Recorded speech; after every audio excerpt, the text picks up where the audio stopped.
Hola.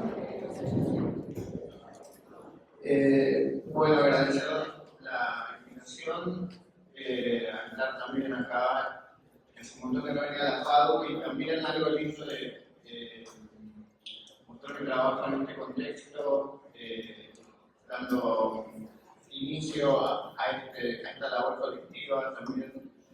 Es un trabajo muy especial y también me hacía pensar un poco en lugares que me marcaron, quizás cuando estaba terminando el colegio secundario, había salido en página 12 en el diario en papel un pequeño dibujo de un personaje con muchos pelos que promocionaba un taller de dibujo y yo me sentí como muy magnetizado, aparte que veía los dibujos de esa persona ahí en ese taller, ¿no?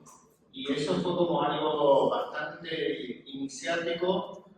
Era una mesa larga donde gente de distintos lugares se juntaba una vez por semana a dibujar bajo un poco la compañía de este artista gráfico Miguel Herrera.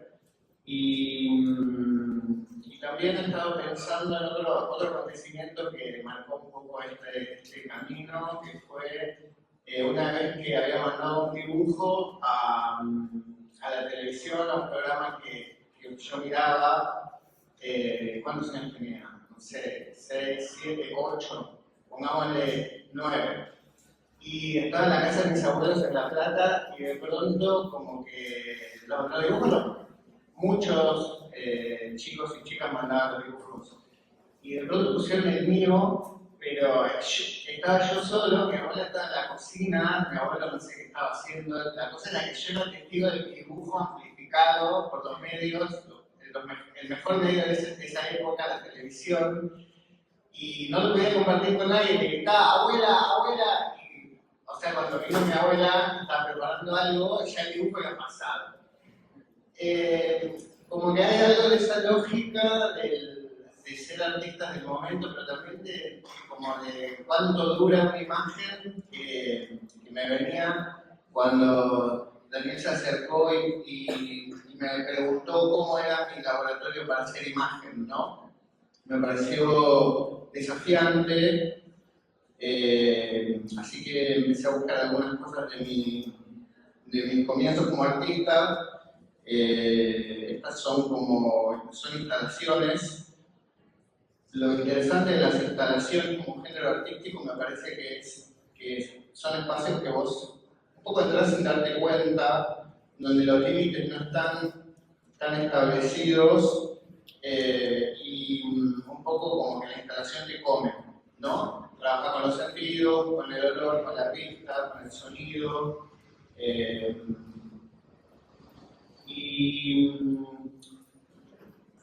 Yo empecé dibujando, pero me atrapó mucho esta posibilidad de generar entornos. Estos entornos los podía construir con objetos cotidianos como galletitas. Ahí hay unos papeles metalizados que son paquetes de papas fritas o de snacks abiertos, utilizados de otra forma. Al fondo como una linterna encendida, apoyada. Yo en esta época tenía un cuaderno y iba juntando cosas que me llamaban la atención, como si fuese una alcancía. Iba anotando cosas y después la instalación era como un momento integrador. También hay como un cuaderno enganchado debajo de la tabla con unas prensas. Como que la instalación tenía eso de jugar a las escondidas, ¿no? De proponer algunos recovecos. Había una pileta y uno de esos carritos que mueven la cabeza también. Y la pregunta esta de cómo hacer imagen es algo que un poco enmarcado en este camino, siento que me acompaña fuerte. No siento que sea una pregunta que la vaya a resolver, pero bueno, uno va haciendo como distintos acercamientos. y atrás de las imágenes se esconden cosas. En una época pensaba que había algo también como de la vida interior de las cosas. Mi capacidad como artista era como ir hacia una vida interior de los elementos que me rodeaban, también como una manera de explorar mi propia vida. Y en este momento, medio juvenil, también había como esta idea de ir en contra de algunas convenciones. Entonces, en una de las primeras instalaciones había hecho sumergir un VHS, algo que hoy habría que explicarlo tanto que no tiene gracia, pero había esos trucos, ¿no? Como una zapatilla separada con botonetes, que para mí funcionaba como una suerte de metáfora de un andar sutil por el mundo, o de un andar medio arácnido. Y ahí también había como un globo terráqueo pintado de blanco. Esta pregunta de qué imágenes, cómo hacemos imágenes o qué imágenes nos llegan, fue algo que apareció yendo a bailar, y muchas veces me quedaba hasta el final de la fiesta con las amigues y pasaba esto que de pronto prendían las luces y aparecía como todo un montón de resabios, de basura, de botellas, latitas, tirado ahí como una suerte de aparición, pero bueno, también como de retorno a la realidad. Y en un momento, hablando con un amigo, le dije, quiero hacer una muestra que sea eso nada más, tipo, lo que pasa cuando se termina la fiesta y prenden las luces. Entonces, bueno, me metí en ese camino que implicaba, bueno, preguntarle a las discotecas qué hacen con la basura, que es una pregunta un poco tabú. Y bueno, al final no era tan complicado, se la llevaba un señor que la clasificaba y la vendía por el material, plástico, chapa, y esto lo hice en lo que hoy sería el CCK, que en ese momento acogió durante un tiempo al Museo de Arte Moderno. Es una obra que se podía patear, también una posible definición de instalación. Y para prepararla tuve que velar por el olor, porque la basura tenía como restos de cerveza y tabaco, entonces todas esas cosas las tuve que lavar. Como una manera de acercar también esta posibilidad de la imagen, ¿no? De que otras personas se vinculen con esta imagen desde un lugar por ahí más cristalino, quizás vinculado con esto que decía Daniel de pensar en el hotel, pensar que alguien va a venir, ¿no? Y que es lo que para mí era importante un poco de esa imagen de fin de fiesta. Si lo visual, si lo táctil, o lo que se patea, o lo que hace ruido. Un poco lo sorprendente de este trabajo fue que los niños empezaron a correr y habilitaron así rápidamente como una cosa medio de pelotero, que resignificó fuertemente lo que yo pensaba que era el trabajo. Y acá hay algunas pruebas que hice. Son fotos, esta la probamos unas cuantas veces hasta que la forma del cubo quedó así. Esto también es una parte de una instalación en la que trabajaba con cosas que iba consiguiendo, como las botellas de Coca-Cola. Me gustaba esa imagen de un lugar donde se acumulan los fondos de Coca-Cola, ¿no? Como un lugar como familiar, pero un poco desagradable, y como si alguien llevara como un inventario de eso, ¿no? Había un póster de Perdidos en la Traducción, cortado, ahí se ven como las chinelas de Bill Murray, y sandías, y las luces esas eran muy potentes.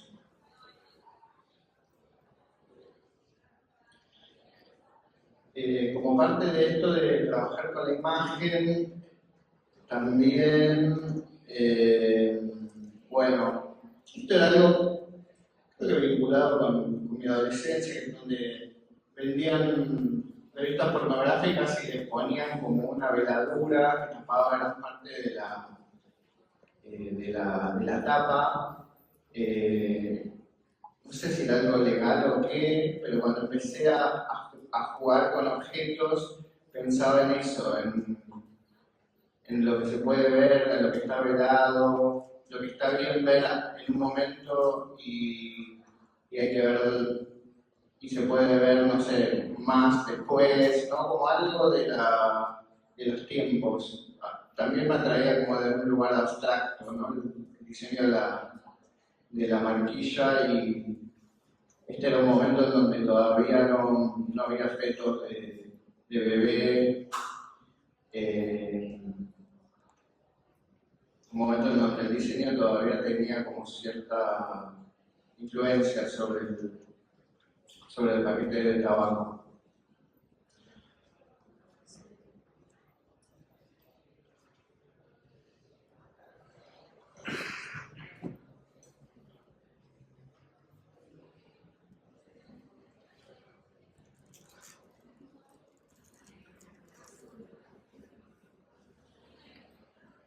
Esta también es una instalación,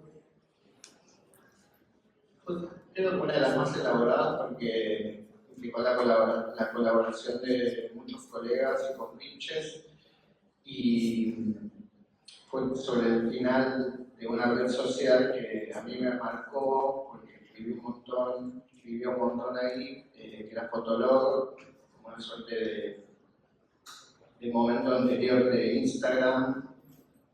Entonces, a través del mundo del arte y a través de Fotolog había logrado generar como una suerte de red, y esta muestra de pronto era como un lugar donde se iban acumulando y organizando todos estos distintos vínculos y colaboraciones. También estaba pensado el sonido, que lo había trabajado con Ismael Pinkler, un artista sonoro, y también había unos ventiladores que generaban como una brisa.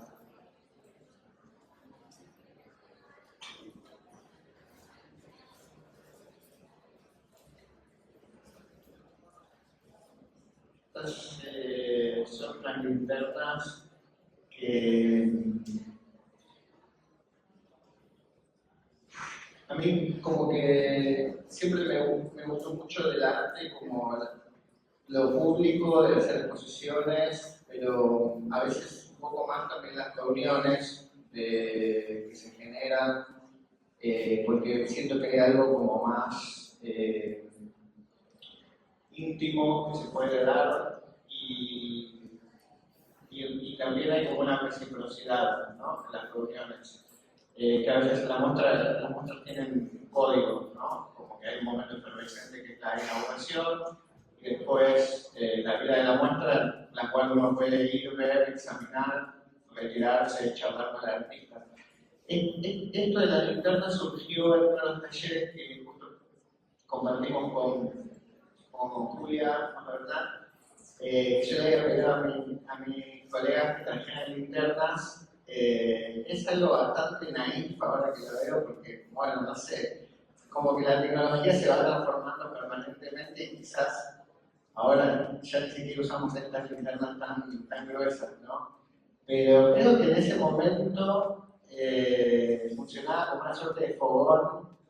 También les había pedido como canciones favoritas, entonces había algo como de anclar una comunidad específica a partir de llevar un objeto sin saber para qué, y generar como esta lista de canciones que era bueno, un posible espacio sensible y compartido.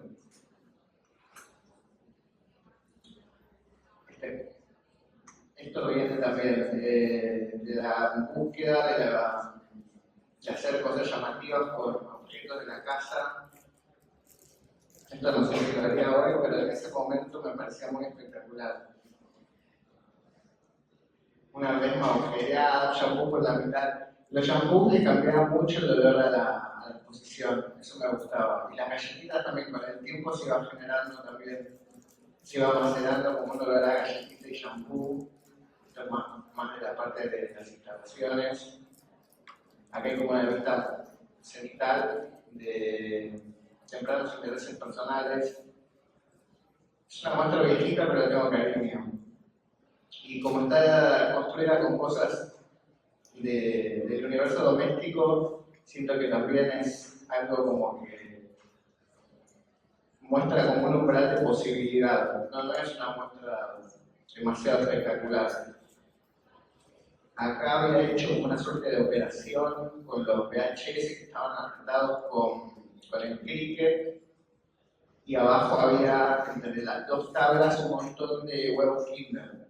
Era como una suerte de matemática personal en la cual, digamos, como las películas se apretaban contra el techo y había ahí como unas cápsulas que eran, no sé, como una metáfora de energía o de sorpresa.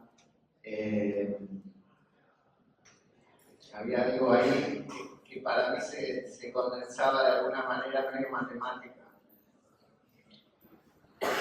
Hay una mirada un poco más abierta.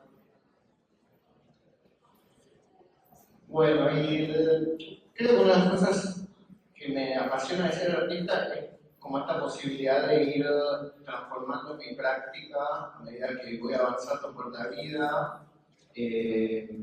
A partir de un taller en el Centro de Investigaciones Artísticas, formamos un colectivo con otros artistas y empezamos a hacer cosas en el barrio 31 o Villa 31, como lo conozcan. Y en un momento nos dieron como una beca del Fondo Nacional para poder darle un poco más de escala, y nosotros veníamos participando con Laura Códega, con Dudu Quintanilla, con Renata Lo Supone y Paula Mazzaruti. Venimos participando en las asambleas que se hacen en el barrio, y en un momento propusimos eso, hacer como una suerte de cultura gigante. Los vecinos siempre hablaban de las cosas que había que resolver, las más urgentes, ¿no? Las cloacas, los títulos de propiedad, el tendido eléctrico, pero también de darle visibilidad a lo que implica un barrio popular de Buenos Aires, ¿no? Como que tiene su folclore, pero que también es un barrio que mucha gente lo mira por encima del hombro. Entonces, cuando empezamos esta idea de hacer una escultura, había muchas preguntas en torno a qué objeto podría simbolizar un poco la identidad barrial, y alguien dijo una zapatilla. Cuando lo producimos en la asamblea, un poco llamativo, como que nos dijeron una zapatilla. ¿Por qué una zapatilla llevaría un poco la identidad del barrio, de nuestro barrio?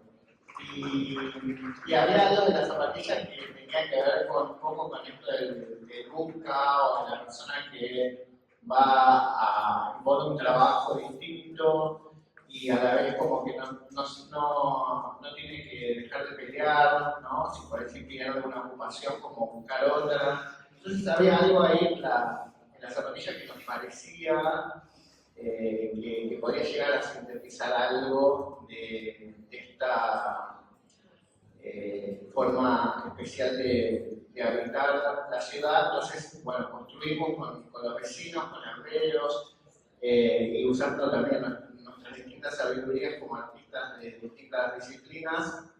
Esta zapatilla de cordón quedó muy bueno, tiene guata adentro.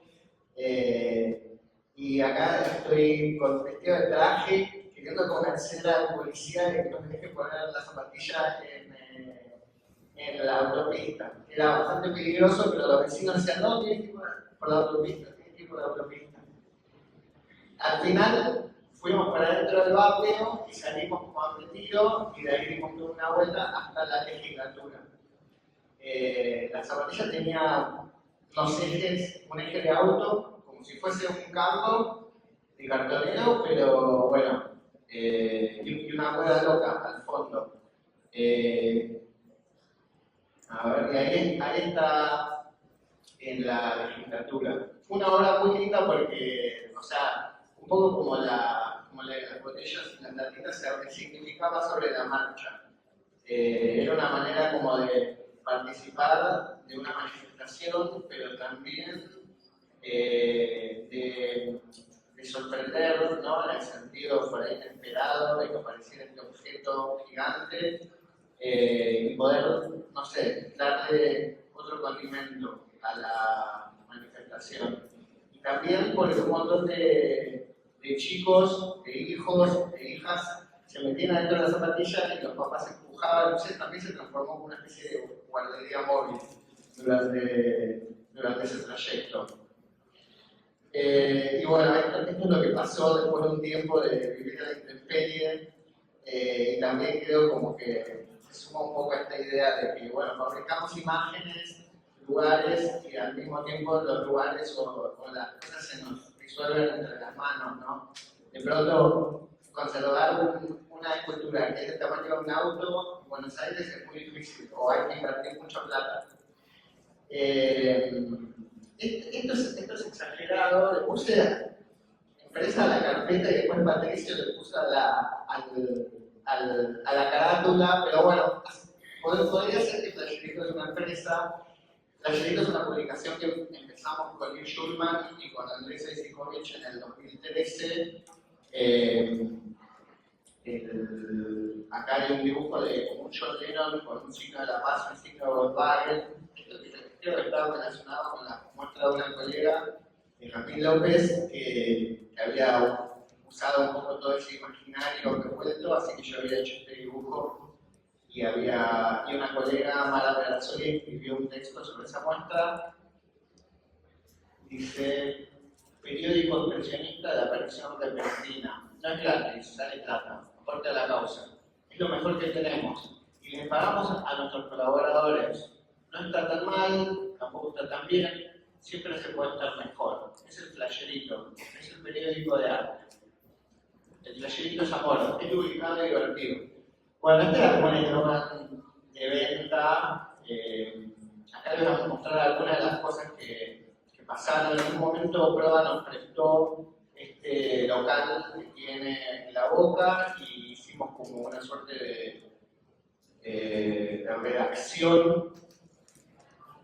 Nosotros siempre estamos acostumbrados a trabajar en nuestras casas, en los livings, las cocinas, un poco a intentar tomar nuevos alquileres y de pronto, a partir de nuestra agencia, como dicen, dentro del mundo del arte, nos ofrecieron este lugar, así que revolvimos un poco el depósito de Proa y apareció una super mesa, también como una plataforma donde pusimos 2 sillas, bloqueamos el nombre, como que era un momento en donde el proyecto estaba muy en alza. Ahí estoy con Pinche, Andrés Isikovic, una máquina de escribir, no puede faltar. Y este lugar tiene un jardín, ya lo conozcan, está bueno para hacer cosas. Tiene el fantasma de Chin dándole vueltas, pero se puede negociar. Un poco hacer cosas en el arte tiene eso, como que nos transformamos en grandes gestores y hay como algunos fantasmas mitudos o de oportunidades que pueden llegar a cambiar nuestro recorrido, pero la verdad es que siento que trabajamos mucho en la confianza y en el tiempo de otros colegas, sumando estos tiempos, estas ganas de transformar, y de vez en cuando aparece algo, un contexto que por ahí nos dé un poco más de metros o una plata extra para hacer un número, pero siento que sí, si me preguntaran algo distintivo del mundo del arte, hay mucha gente con ganas de hacer cosas en grupo y eso es y mucho manija, ¿no? Acá está el libro, rescatando un flasherito que se había caído al tigre. Acá hicimos la perfo, bueno, de nuestra redacción, una redacción de los años, no sé, 50, 60. Tallerito siempre tuvo un momento de alza y siempre está cayendo hacia una profundidad insondable. Acá estoy yo vendiendo también adelante de proa. Eso fue una muestra que había convocado mucha gente, entonces era muy fácil vender talleritos. Y ¿qué más? Ahí está Muriel Bellini haciendo uno de los murales. Esto también es parte de la redacción esa que armamos, que habrá durado 2 meses. Hicimos unas charlas, entonces invitamos periodistas para pensar un poco el rol de los medios, ahora en esta época en donde todo parece ir hacia la virtualidad. También un poco eso es uno de los intereses del proyecto, bueno, pensar entre el papel y lo virtual, entre la redacción y la reunión, ¿no? Como creo que hay algo de lo material que es importante de hacerlo en papel, o de hacer cosas en papel, ¿no? Cosas que se puedan pasar de mano en mano, se puedan compartir, circular. Este es un dibujo de Paula Castro. Acá estamos haciendo unas morisquetas en una casa que le había prestado Andrés. Este es el trayecto de la pandemia que llevó a todo el país, de Jujuy a Ushuaia. Hicimos un pacto fáustico con Andreani, la empresa de correos, y en la negociación logramos que todas las personas que se inscribían tiramos 2.000 ejemplares, que Andreani se lo mandara a la casa gratis. O sea, vos te anotabas y te llegaba a la casa, ¿no? O sea, nosotros podíamos pedir alguna donación si fuese el caso que la persona quisiera aportar, pero en principio a todas las personas que se anotaban se lo mandamos. Fue un momento muy emocionante, también nos hicimos un poco conocidos en ese momento. Acá hay algunas fotos de gente que está disfrutando un trayecto. También era un momento en donde, ¿se acuerdan? No podíamos salir de la casa, era como no podíamos ir a la inauguración, no podíamos tomar mate, era muy loco. Este es un dibujo hermoso de Muriel Bellini. Y como me invitaron a la cátedra de ilustración editorial, como que dije voy a traer algo especial, no tanto las instalaciones y las fotos, que igual se quería compartir un poco, pero esta pasión que siento por dibujar, como ¿de dónde viene? Viene un poco de esa mesa en la que yo descubrí que era, digamos, era un espacio de intercambio de profundidades y de escuchar acentos y de que de pronto alguien dijera un libro y ese libro, conseguir el libro y llorar un montón porque, no sé, es una novela que me lleva como a una conexión, como al desarrollo de la psicología de los personajes,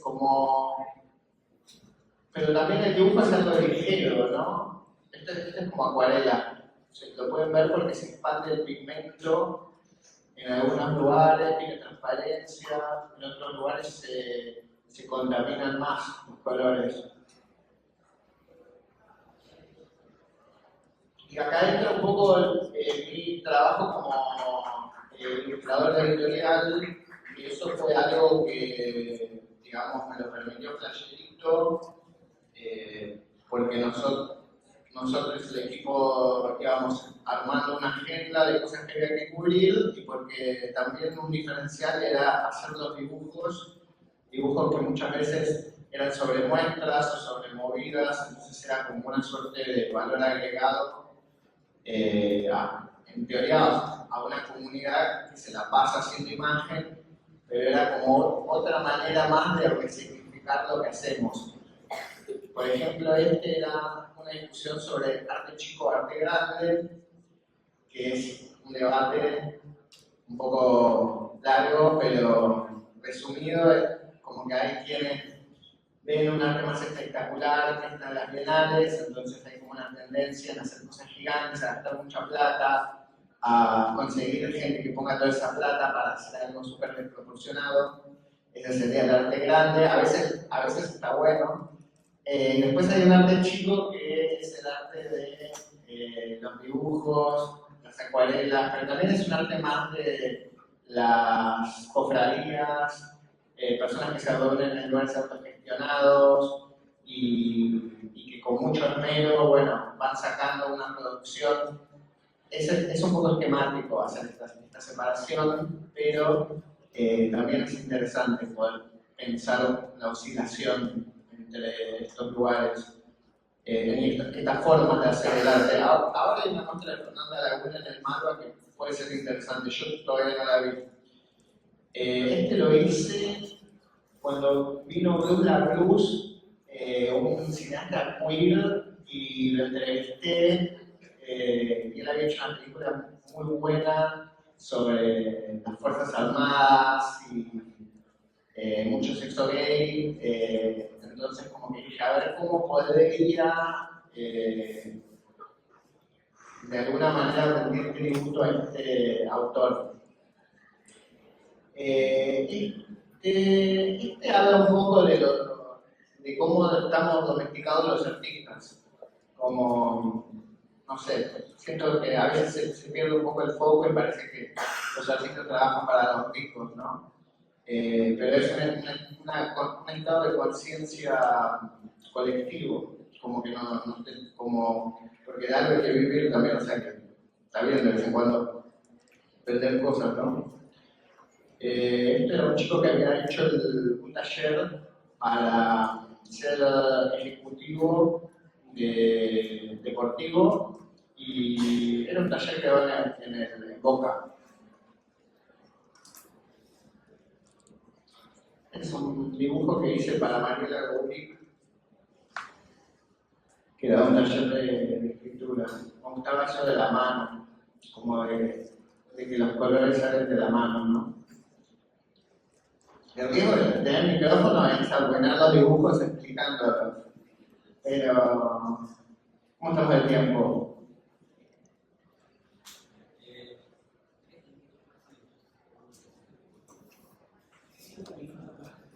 Bien, 5 minutos. Una de las cosas que más me gusta es la naturaleza, así que cuando termine el año me voy a acampar al sur, o cuando arranque el año, y sé algunos lugares donde podés ir y no tenés que pagar. Me di cuenta como que es muy importante para mí en la ciudad hacer cosas, conocer gente, seguir este camino artístico, ir profundizando, dar las luchas que hay que dar, pero también como tener un momento o momentos de encuentro con un entorno. Es difícil de explicar, pero el hecho de muchas cosas simples. Yo creo que en la Urbana o en el Sapo está un poco eso, como un momento epifánico que tengo año a año cuando me voy a acampar, como de una alegría secreta, chiquita también. Esto es algo de los sentidos. Siento que trabajar con arte siempre te hace pensar en los sentidos, ¿no? Como trabajamos mucho con la vista, como que en este momento creo que lo reptiliano es más fuerte que nunca, Y muchas veces para generar siento que hay que ir como un poco marcha atrás o desaprender algunas cosas. Y como en este dibujo veo algo de eso. Este es mi abuelo, que bueno, es otra persona importante. Él también fue alguien que marcó mi camino. Mi abuelo es como de esas personas que yo vi dibujando. ¿Cómo dibujaba mi abuelo? Él no usaba la goma, él como que iba, siempre dibujaba y seguía dibujando encima, como una forma de ir cargando. Muchas veces dibujaba esquemas, cómo subir el agua al tanque, cómo bajarla, porque él era ingeniero, hidráulico. Pero de verlo dibujar y de cómo explicaba los detalles, yo me doy cuenta que él me transmitió algo como muy importante. Ahora falleció hace unos años y lo re extraño, pero también estoy contento porque sé que me reconstituye. A veces me acuerdo de eso, de verlo dibujar o de cómo explicaba. Era un tipo muy detallista, cómo explicaba las cosas y me pone contento. Este es cuando la última vez que visitamos su pueblo, que era Los Menucos, la línea sur en Río Negro, y nos pusimos en la vía del tren, que él amaba el tren, el tren llevaba y traía las revistas. Entonces él cuando era un niño corría desde su casa hasta el tren para las revistas. Y cuando nos pusimos ahí, como que yo sabía que, o sea, como que eso era muy, muy único, y ahí como que estoy un poco quebrado, porque ya me daba cuenta que era algo que iba a pasar, ¿no? Pero igual, bueno, nada, me estoy contento de traerlo a Fado. Julio. Este es un pequeño Marcel Duchamp que está trabajando abajo de la mesa. Es un artista muy importante para la tradición moderna, pescado ahí en su infancia. Este es el famoso elefante en el cuarto. Este es uno de los últimos que hice para el libro de Tallerito, que si hay viento a favor, este invierno saldrá.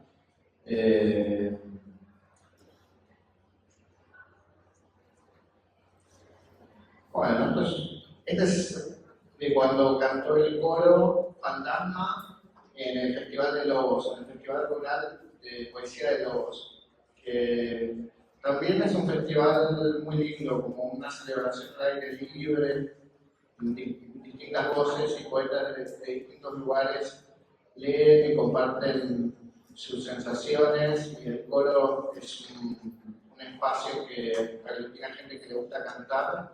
Tiene un cancionero de canciones modernas, Bowie, no sé, cosas de distintas personas, y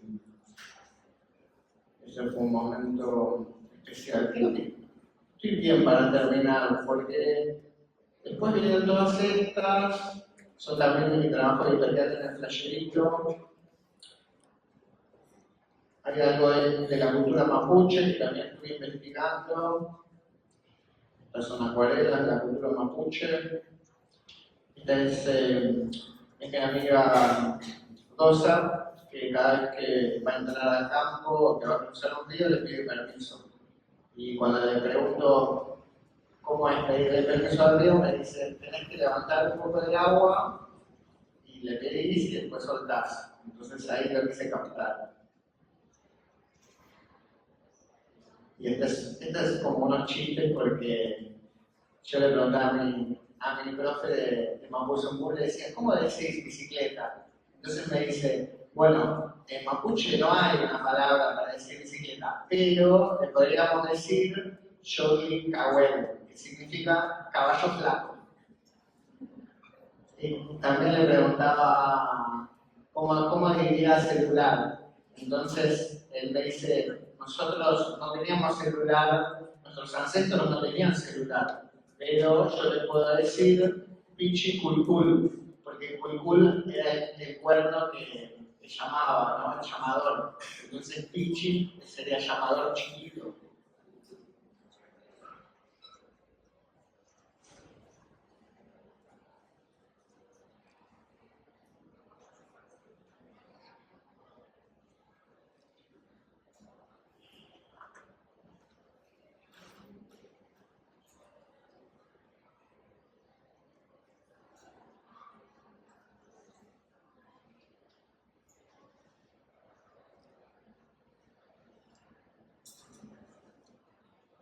Si había notado algo que se me haya escapado. Una pregunta. ¿Qué hay en el acto de dibujar? Eso también, como que pensar, digo, bueno, estamos en este momento donde la inteligencia artificial es como una herramienta, pero también da un poco de miedo, ¿no? Entonces, pensar qué hay en el acto de dibujar que no se pueda reemplazar, ¿no? Pensaba un poco en eso de mi abuelo, de esa forma de dibujar sin usar goma de borrar, y pensaba algo como de la pelea que tiene cada dibujo cuando queremos representar algo, de los hechos fortuitos que aparecen cuando dibujás, ¿no? Aparece algo que dices, pará, tipo esta mancha, este trazo, no sé. Yo cuando dibujo uso Photoshop a veces para integrar cosas que me salen bien en distintos dibujos. Obviamente fui creado en un paradigma que lo mejor era hacer todo en un dibujo que saliera bien en el papel y poder regalárselo a alguien. Pero cuando dibujo para tallerito, no, mezclo. Y me parece muy importante dibujar como forma de pensar nuestro momento. Sí. Bueno, pues corto acá y si tienen alguna pregunta.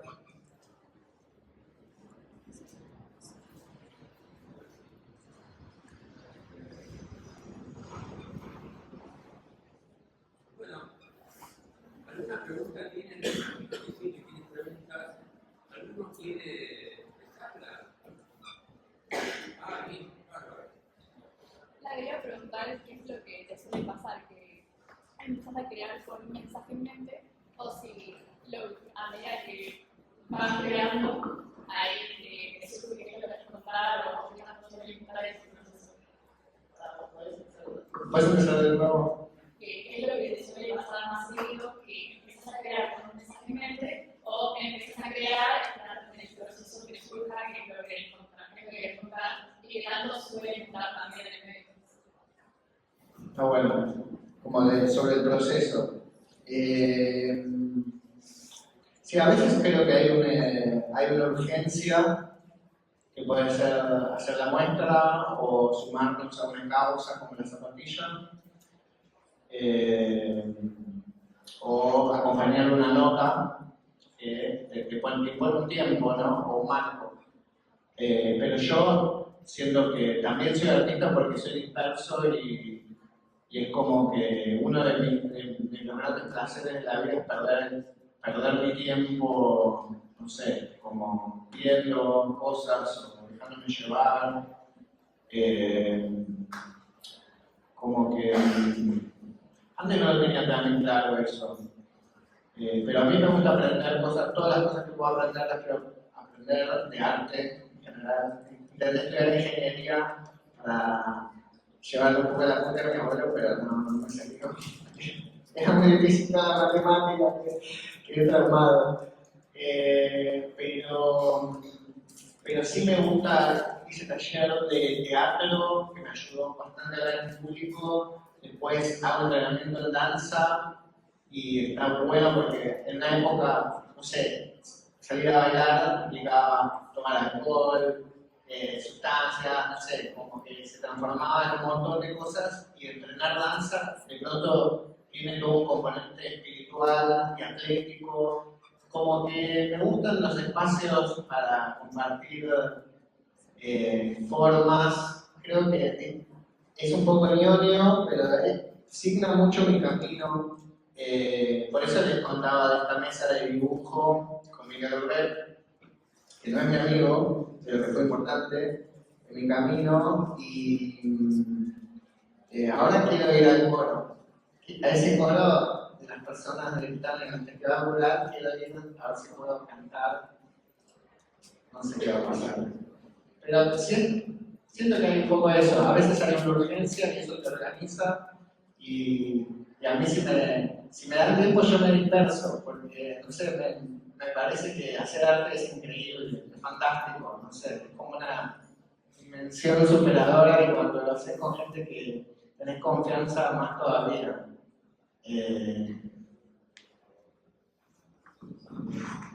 Bien, ¿alguna otra pregunta? ¿No? Ah, Julia, dale. ¿Sí? ¿Tienes una pregunta? Ah, ok. Dale. Me gustó mucho ver todo el proceso. Yo conozco el trabajo de Leo desde hace mucho, somos compañeros de estudios, pero no conocía todo, ¿no? Me encantó verlo todo junto. Y ver cómo cada cosa tiene mucha relación con su contexto, cómo una va alimentando a la otra, trabajos colectivos, los trabajos más individuales o íntimos, con dibujos, y también lo que está en la vía pública, en los espacios públicos, que tiene relación con el diseño. Me quedé pensando como la zapatilla o la obra de las botellas, donde vos no podés planificar de antemano qué va a suceder con eso. Hay algo que en el diseño nos enseña que es como el objetivo comunicacional o funcional de la cosa que uno enseña, ¿no? Y me encanta que eso sea abierto en el arte, como vos haces algo y lo pones en un espacio y no sabés qué va a pasar. Y algunas cosas podés prever, pero otras no, y son alucinantes las cosas que pasan. Y ese momento me parece interesante para comentar. Pero bueno, hola. Yo creo que eso del arte está bueno, ¿no? Como que no hay un contrato previo de cómo tienen que funcionar las cosas, ¿no? Y creo que a veces por ahí el tema es cómo administrar nuestra ansiedad por generar algo, no sé, contundente o algo que funcione, pero que a medida que nos volvemos más grandes también está finalmente la experiencia, ¿no? Para seguir llevando adelante estas cosas. Gracias. Bueno, ¿otra pregunta más? Ok, yo tengo algunas preguntas.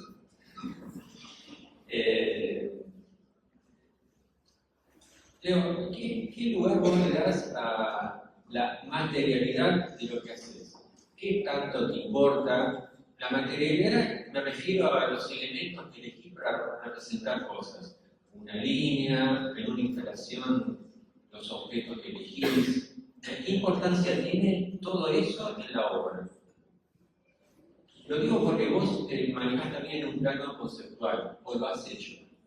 Entonces, ¿qué relación hay entre el concepto y la forma final? Está bueno. Sí, yo creo que hay como momentos, ¿no? Yo al principio trabajé mucho con estos objetos residuales, como las botellas, ¿no? O cosas, envases, cosas como que hablan de un mercado o de un supermercado, cosas que compramos porque necesitamos. Y me anclé mucho ahí, pero después investigando materiales, sí, pasa de todo. O sea, hace poco como empecé a trabajar con arcilla y también con esta idea de que viene una imagen a la mente, ¿no? Entonces vos decís, yo quiero hacer esa figura antropomórfica que es un personaje andando en bicicleta. Y empezás a tocar el material. Y el material no es neutral. Es como que vos le das un poco y es como si el material, como la película de Mizoguchi, te devuelve así, te da como una cachetadita. Como que empieza a haber ahí como un diálogo. Entonces, cuando empiezo a trabajar la arcilla, que me me parece un buen material para traer. También sé que Pati lo estuvo trabajando. ¿Trajiste las fotos de las arcillas, de las cerámicas? Ahora se viene lo de Fátima. Como que el material te devuelve, ¿no? Vos le llevas algo y el material te da, y siento que hay un poco una oscilación entre esas cosas. Un poco como en la mancha, cuando aparece en nuestro mundo gráfico, ¿no? Que la mancha te da como una información que no estaba en la línea, no sé, en la cosa más construida, ¿no? Casi como si fueran personas, la mancha, el material, con lo cual vos vas construyendo algo. O sea, la idea de que vos sos una especie de Dios absoluto que agarra una materia y tiene una forma, es una idea un poco ingenua.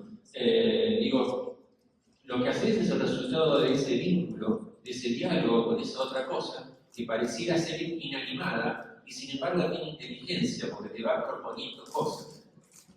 Sí, sí, totalmente. A veces pasa que vos le querés dar una forma y por azar, no sé, porque apoyaste la arcilla así, la arcilla copia, por ejemplo, copia acá como un poco del anteojo. Y eso como que ya se carga, no sé, como que lo ves y de pronto podés ver como alguien que está, no sé, con el ojo cerrado, no sé, pongo un ejemplo. Lo que quiero decir es como que hay algo que también es como el azar entra en el material, ¿no? Y que ahí el desafío es como no perder la energía, pero saber leer como esos momentos que se abren dentro de la práctica de cada persona. Porque si yo sigo trabajando a full, como que quiero hacer el hombre con la bicicleta, me pierdo de cosas que empiezan a aparecer en mi proceso. Como que hay que estar atento a lo que va sucediendo en el proceso para ir tomando. Sí, sí, hay que empeñar energía, pero también tenemos que ser minuciosos y minuciosas con las cosas que van apareciendo. Bien. Y en esa línea, a ver, es así, esto así, es así, tengo que mirar para allá, yo te estoy hablando a vos. La relación entre concepto y belleza, digo, el concepto de belleza, ¿a vos te importa o no? ¿Te importa que lo que vos hagas sea bello o te importa más que transmita un concepto, aunque no sea bello? Es una pregunta. Sí. Y la belleza, para mí la belleza sí, es como que es una categoría, cuando aparece es difícil de esquivar, ¿no? Es como algo que te atraviesa. Esa cosa de que nosotros miramos, pero también como que las otras cosas nos miran a nosotros, ¿no? Como siento que hay algo con la belleza que es así, es como... sí, es un lugar de llegada, pero también...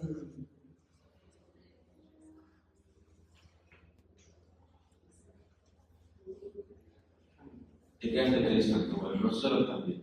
Me cuesta. No es que hay que responder todo, no importa, uno responde lo que puede y el resto lo completa quien está del otro lado. En algún momento, cuando charlamos antes de la convocatoria o en el medio de la convocatoria, vos me hablabas de lo retiniano. ¿Qué es lo retiniano? Lo retiniano es como que la preeminencia del mundo visual por sobre las otras formas de percibir el mundo. El otro día alguien dijo, le estás haciendo juicio a las redes sociales porque son muy adictivas. Yo dije, qué difícil probar eso porque es muy personal lo que siento con mis redes sociales y no sé, como que, ¿cómo hacer para hacer ese expediente, no? Entonces, leí un poco más y dice, porque cuando estás viendo una red social parece que no va a terminar nunca. Y dije, ese es un buen argumento, ¿no? Yo entro en la red social como si fuese una de las cosas de este mundo y podemos bajar, y no se termina más, ¿no? Entonces, como que siento que te alimenta mucho lo visual, pero también te sobrecarga lo mental, ¿no? Yo, por ejemplo, cuando les decía eso que me escapo al sur, siento que parte del trabajo que hago cuando me voy es como una cosa más holística, en el sentido integral de nadar, de cocinarme la comida, de poder escuchar todo lo que está fuera de mi carpa. Entonces me devuelve mi escala. Y a veces siento que procesar todo con los ojos nos lleva como a muchos callejones sin salida. Como, no sé, también lo siento porque a veces ponerle en danza hay como toques o momentos de entrar que tienen que ver con sentir el cuerpo de otra persona, ¿no? No sé, cómo respira, cosas muy simples, pero que ya te ponen, te sitúan. Entonces, lo retiniano siento que es bastante desafiante en nuestra época, como porque es inevitable, trabajamos con los retinianos y al mismo tiempo hay que dar cuenta de algo que excede lo retiniano. Y ahora, una última pregunta acerca de hacer este tipo de imágenes en el contexto del arte también implica cierta acción, aunque sí voluntaria, de convencimiento, pero no de convencimiento solo tuyo, sino de convencimiento hacia los demás, de que lo que vos estás haciendo tiene un sentido, ¿ok? Y yo te veo muy determinado en eso, como que vos es como que no descartás ideas. Toda idea que tenéis pareciera ya mi impresión desde afuera.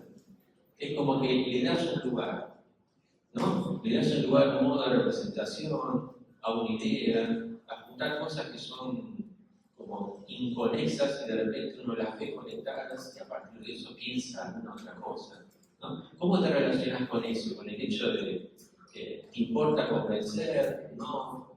¿Qué lugar le das a ese plan?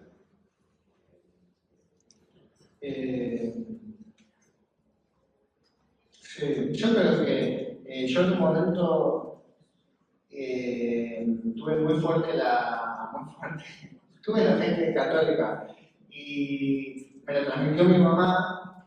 Me acuerdo que, no sé, no había podido ir al colegio, tenía que confesarme o hacer algo previo a tomar la primera comunión y me sentía totalmente en falta, entonces no sé, teníamos que ir el fin de semana con mis papás a otra iglesia que yo me confesara, era algo como muy rarísimo, pero a la vez yo me sentía convocado por esa fe, ¿no? Que en este momento de la infancia era la fe cristiana, una forma de construir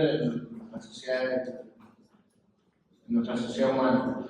Y con el tiempo me di cuenta que, no sé, bueno, sí, tomé la primera comunión, después, no sé, me alejé un poco y con el tiempo me di cuenta como que el arte, las cosas que pasan a través del arte, la comunidad del arte, como que moldeó mi forma de relacionarme y de entenderme en la sociedad.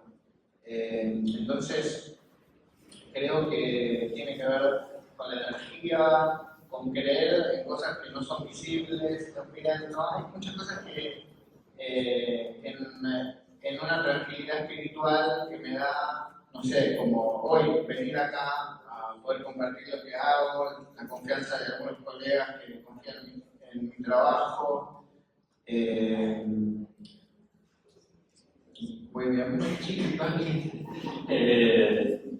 creo que confiamos en tu trabajo y yo por lo menos confío en lo que pensás, pero, o sea, si iniciamos la introducción de la materia hablando de un pensamiento lateral, divergente, intrusivo, ¿no? Que se mete en otro campo, que eso para nosotros ver tus imágenes, pero vos también siento que lo practicás.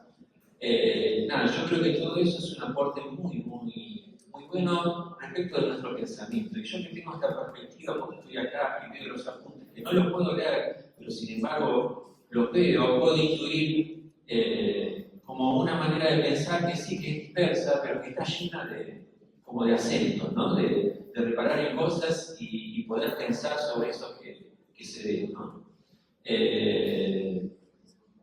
¿Qué más? No voy a decir todo lo que anoté porque se verá. Pero bueno, ¿puedo hablar? Sí, este está funcionando. Uno se convierte en una especie de malabarista acá con los micrófonos, ¿no? Va pasando así hasta que uno suena. Bueno, yo creo que tu aporte ha sido buenísimo en función de poder pensar mejor la imagen y también de darnos permiso para desarrollar nuestras propias ideas, que es algo que vos haces con mucha determinación, enfáticamente, y nos parece como súper importante lo que pensás. Así que gracias por compartirlo. Leo, un aplauso para ti.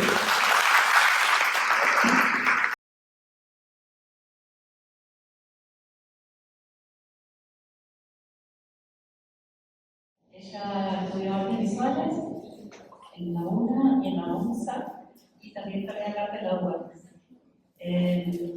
Y su trabajo, como lo van a ver, es pintura, básicamente, ¿no? Y ahora también trabaja con cerámicas.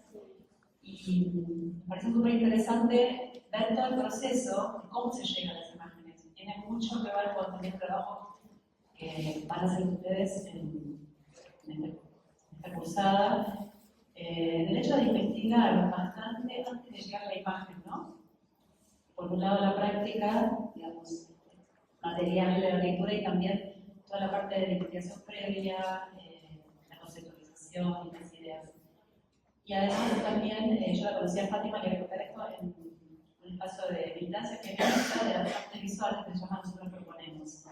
Y también hay mucho contenido en relación a las luchas de género en tu trabajo, y a mí me parece eso también súper interesante, todas las temáticas que estás trabajando. Bueno, gracias Juli por la invitación, gracias a la cátedra. Siempre es enriquecedor escuchar a otros artistas, colegas, y quizás no nos damos nunca se da como poder también conocer el proceso de la obra. Y bueno, yo lo que les traje acá es, como decía Julia, mostrarles un poco la cocina, o sea, qué hay atrás de las obras, ¿no? A veces parece que llegamos con un producto terminado, y puede ser que ese producto final, esa imagen final, esa muestra, esa serie de obras, hayan empezado con algo muy chiquito, que es alguien te contó algo, te cruzaste con un párrafo en un libro, una foto que viste, y eso puede ser como una pequeña semilla que te empieza a abrir ganas de investigar sobre ese tema y profundizar. Entonces yo creo que a veces los artistas estamos con las antenitas muy activadas para todo puede ser material de obra, todo puede ser una imagen. Yo he hecho obra desde mi maternidad, no lo traje acá para mostrar, pero bueno, mi última muestra es sobre el mundo de las citas, pero bueno, yo me separé del pasado. Y a mí, ok, Cupid, por si de repente nos cruzamos. No, y bueno, y son imágenes, o sea, estar viendo perfiles de gente, scrollando y viendo cómo se describe una persona, todo eso puede ser una obra. De hecho, de ahí hice una muestra. Pero bueno, en este caso yo les traje obra más histórica, porque a mí me interesa mucho la historia argentina, pero me gusta llegar a la historia desde pensar como una ficción la historia también, ¿no? Con todas esas imágenes que no tenemos, porque podemos sobre un hecho histórico, hay muchos relatos, hay mucha literatura, pero quizás no hay imágenes. Entonces me gusta el juego de decir, sí, si yo me invento la imagen, esto que pasó. Bueno, entonces acá es un poco esto, ¿no? Los archivos, la investigación, las referencias, las influencias. Una muestra puede llevar mucho tiempo, un año de preparación, hasta reunir todo el material. Bueno, esta obra se llama Un día saldré de aquí, y para mí fue una obra muy paradigmática en lo lo que venía siendo mi trabajo porque marcó un poder ser vista en el mundo del arte. Yo hasta el momento mandaba obra, concurso, no quedaba, ¿viste? Ese momento que estás como que quieres entrar a un lugar y sentís que no te ven, ¿viste? Bueno, pero esta obra generó algo, una diferencia. Y yo le tengo mucho aprecio por eso, además de la temática. Yo venía hace mucho tiempo guardando en mi computadora todos los casos de femicidios que había todos los días. Vieron que hubo una época antes del Ni Una Menos, 2015, 2013, 2014, que era un día tras otro femicidio. Bueno, y a mí me llamaba la atención cómo circulaban las caras de esas chicas, ¿no?, asesinadas, y que aparecían y se multiplicaban en los medios. Y yo ya hice un link con lo que había sido mi tesis de grado, que fue el arte funerario, ¿no? Cómo representar la muerte, o cómo representar a una persona fallecida, cómo representar la memoria sobre esa persona, ¿no? Nosotros tenemos una gran tradición en nuestro país de la memoria activa de los desaparecidos, pero esto era otra cosa, ¿no?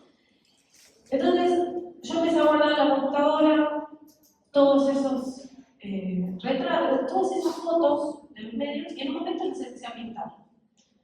Y empecé a pintar a cada una de las pibas que aparecían. Ahí está Marita Verón, bueno.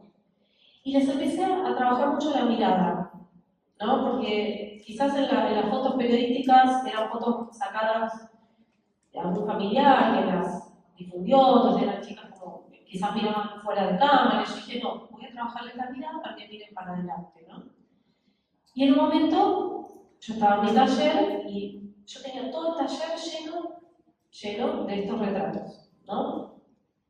Me acuerdo que mi compañera de taller me dijo, che, me está haciendo re mal esto, tengo ahí una energía. Pero bueno, lo que les quiero contar con esto es que esta obra partió de varias fuentes, ¿no? Por un lado, las noticias, como yo les contaba, ¿no? Cómo se colaban las noticias.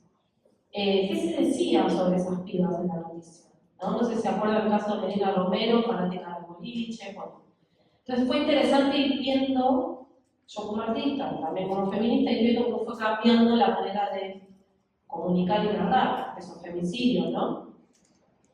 Después, obviamente, la teoría. La teoría que quizás, nada, son libros densos, pesados, de Rita Segato, pero que hay algo de toda esa información que en algún momento va a ser parte de la obra. No directamente, pero va a estar ahí. Es como información que va bordeando, ¿no?, la imagen. Después, obviamente, las marchas. Me pareció un flash que los carteles de las marchas sean retratos, o sea, son carteles con rostros de esas personas, ¿no? Rostros de esas personas, de esas pibas asesinadas, que podían ser monocromos, como este que estamos viendo acá, impresos, pintados. Entonces, me pareció interesante ver cómo la imagen y la calle compartían un camino, ¿no? Cómo se tocaban.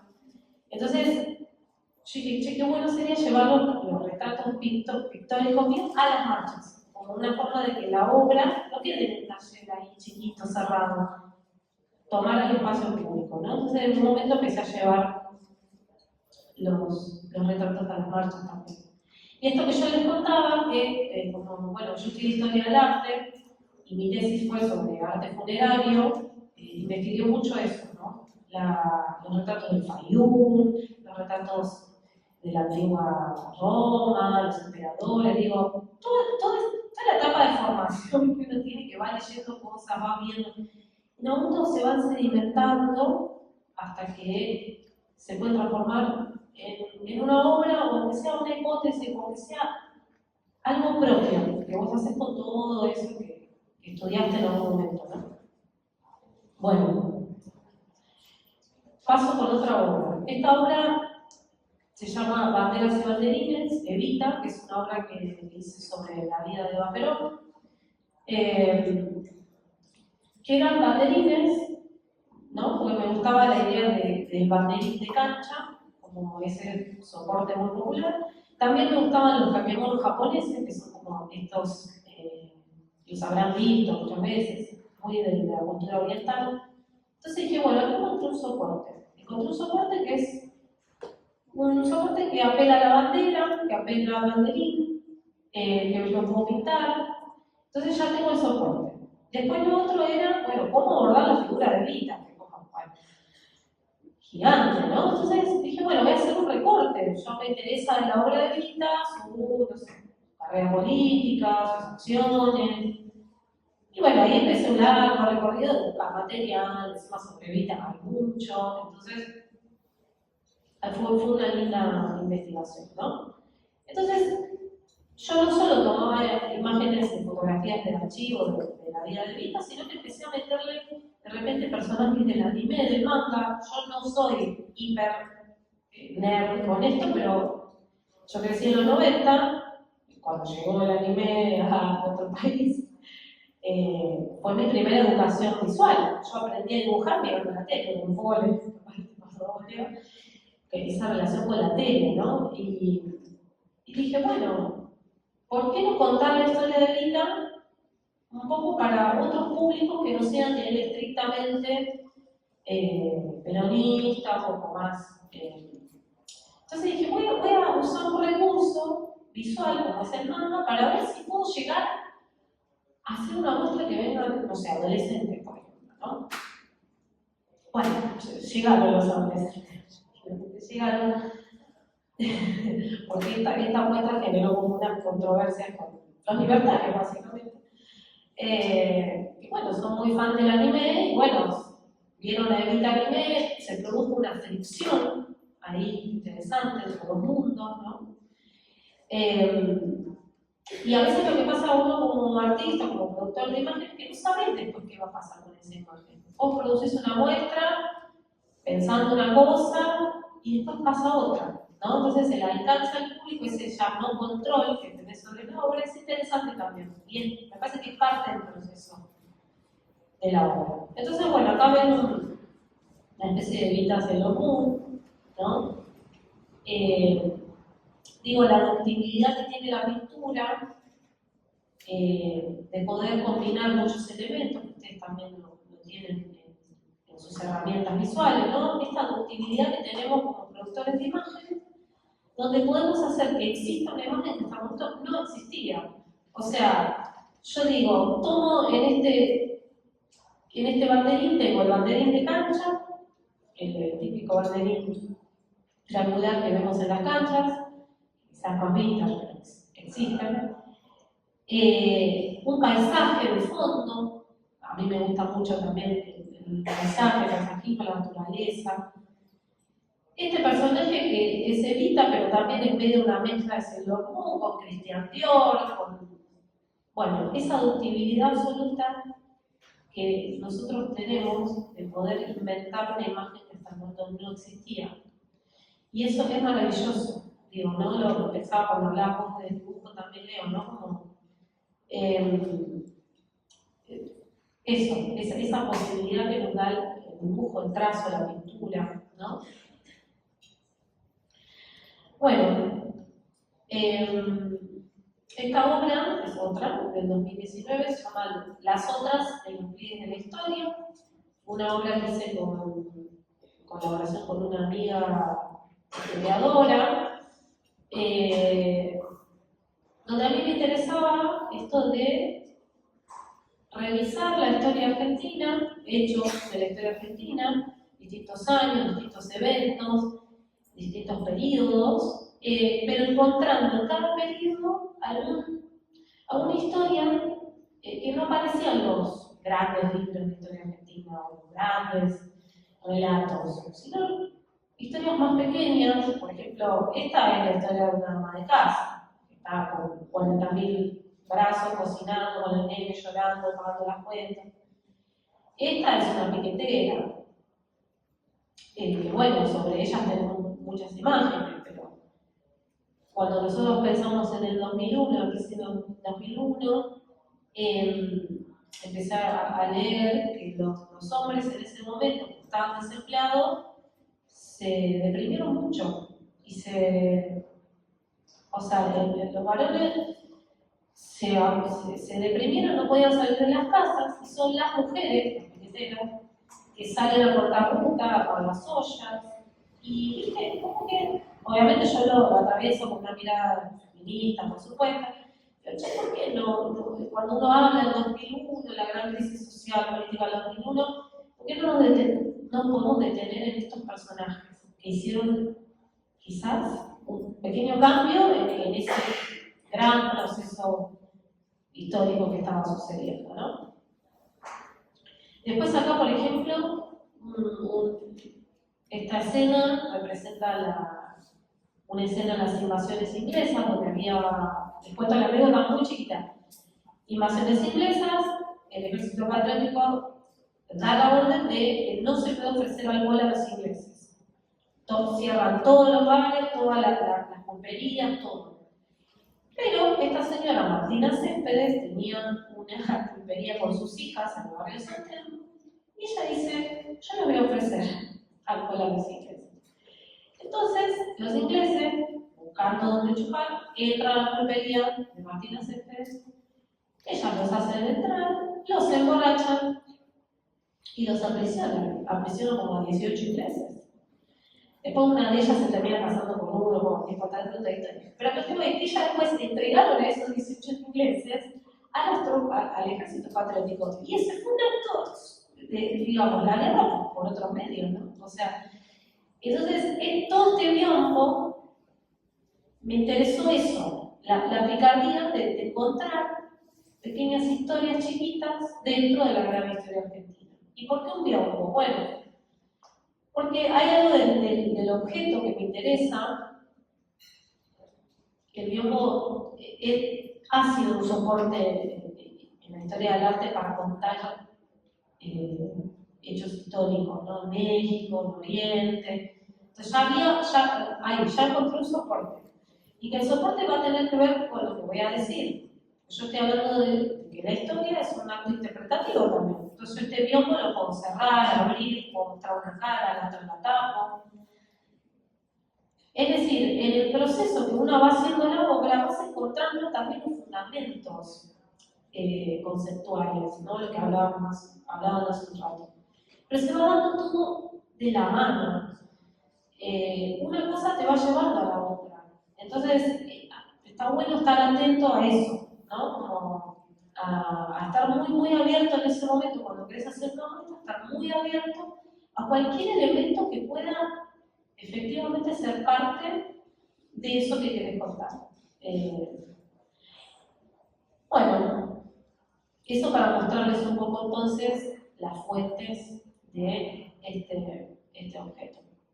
Acá hay algunos detalles, por ejemplo, esta es la historia de Adriana Ortolani, que fue la nieta recuperada 147, si mal no recuerdo, que me pasó algo muy loco, que yo no había visto fotos de ella, conocía la historia por mi amiga, y yo la representé como un personaje de manga. Y logramos que ella venga después a la muerte. Cuando la conocí, era igual al personaje, o sea, yo no la conocía antes. Y cuando la miro, era muy parecida al personaje. Una cosa muy extraña que pasó, les juro, no había visto fotos de ella. Sí, acá conviven como dos lenguajes, ¿no? Ella, este personaje manga que está sosteniendo, no sé si se llega a ver, está sosteniendo un cuadro vacío, y sus padres, que ya ahí sí respeté el lenguaje de la fotografía, casi como un stencil, ¿no? Pero me interesó que convivan esos dos lenguajes, el más ficcional con el más testimonial, documental, ¿no? Y la pintura tiene como ese maravilloso poder de lograr armonizar y poner en un plano dos imágenes que vienen de distintas naturalezas, pero ahí tienen un sentido, ¿no? En ese sentido yo realmente creo que el arte y la pintura son acciones medio no sé si mágicas es la palabra, pero sí alquímicas, como esto de transformar elementos, y uno le puede ir dando esa coherencia visual, ¿no?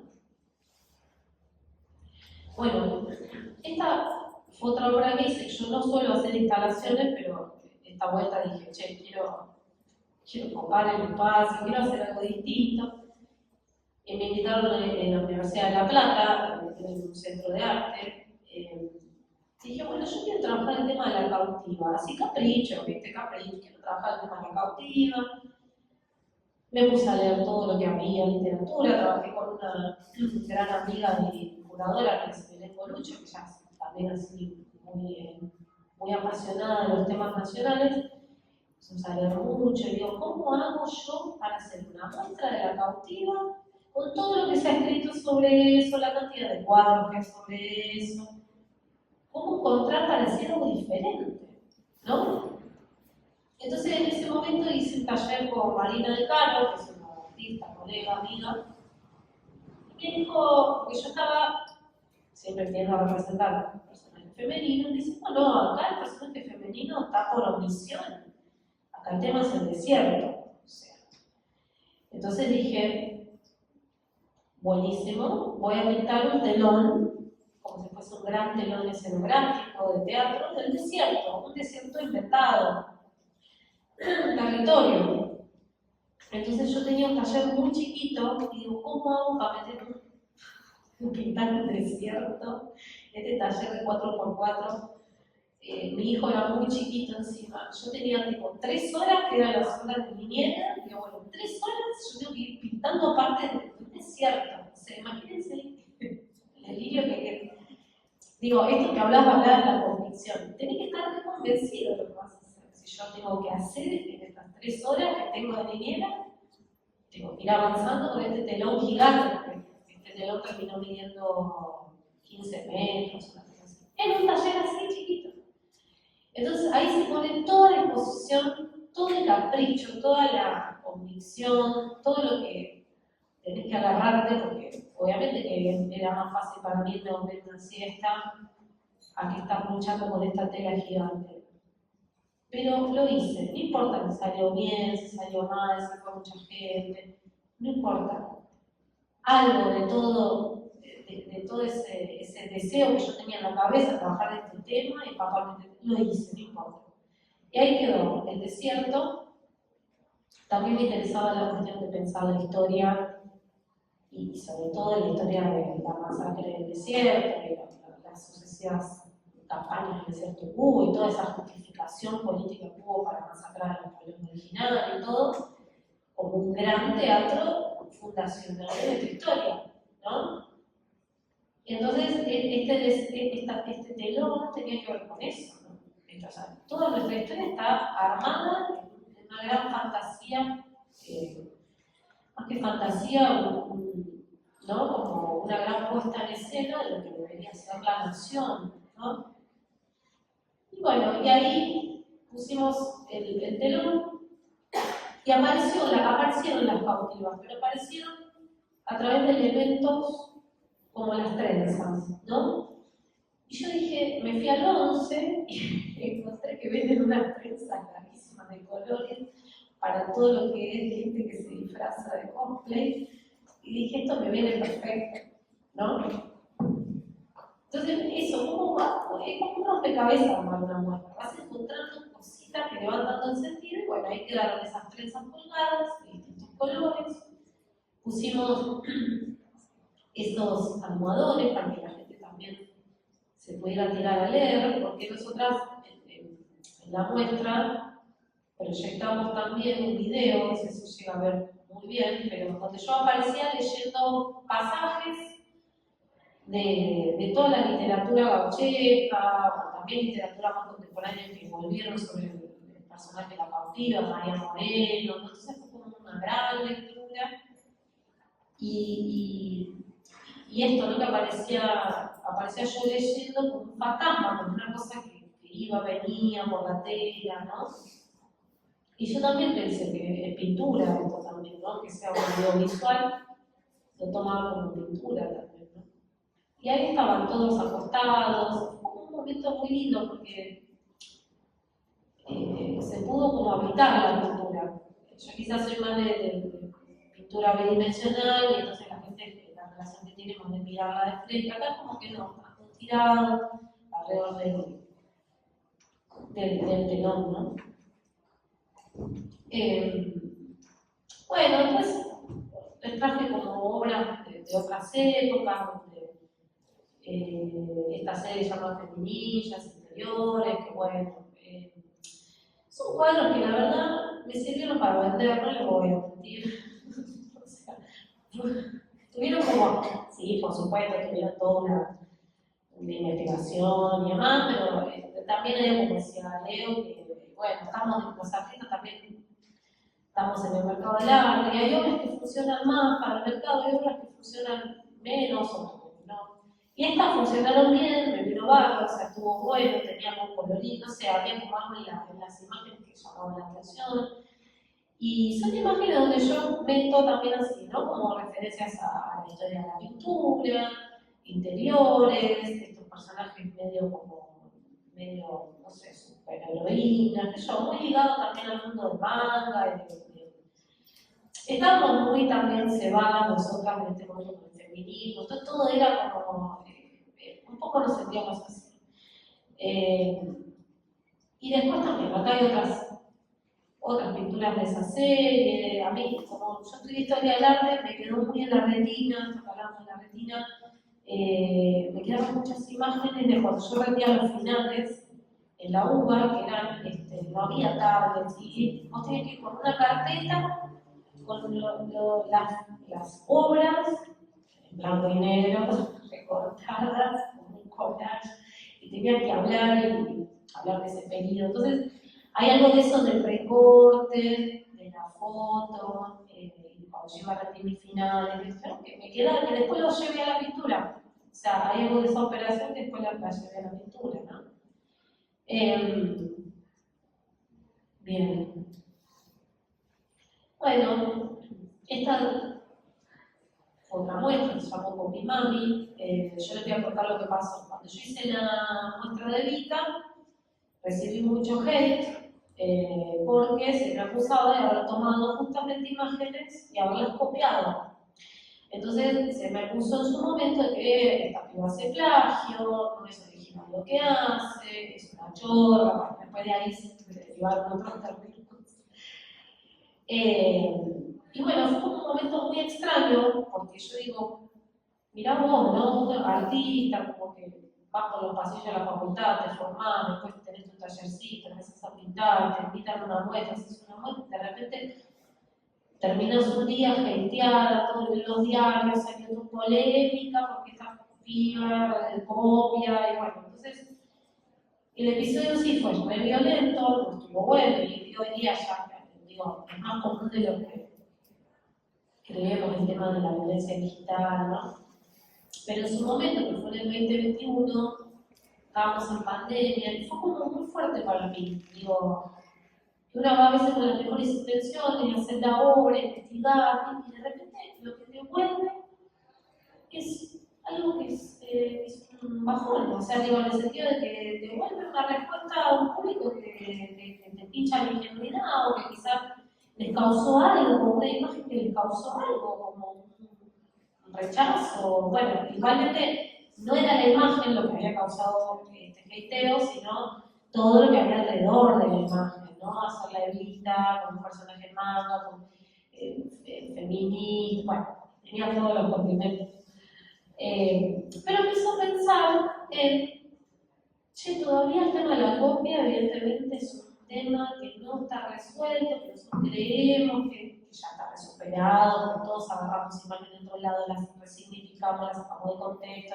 Digo, esto viene de hace cuánto. Pero bueno, evidentemente todavía hay que hablar de este tema, ¿no? Los derechos de autor. Yo es verdad que quizás no cité correctamente qué referencia había tomado, a partir de ahí aprendí a citar. ¿Por qué algunas copias son valoradas, otras no? El concepto de originalidad, de remix, bueno, todo lo que ustedes lo deben ver también en cada carrera. Pero bueno, se abrió un montón de debate que estuvo bastante bueno. De hecho, en el proyecto hubo unas notas que estuvieron buenas. Bueno, dije, bueno, yo, ¿sabés qué? Me acusan de que copio, yo te voy a copiar todo. Te va a dar, y se la muestra con mi mami. Yo acababa de ser madre, con lo cual me hizo pensar en la reproducción.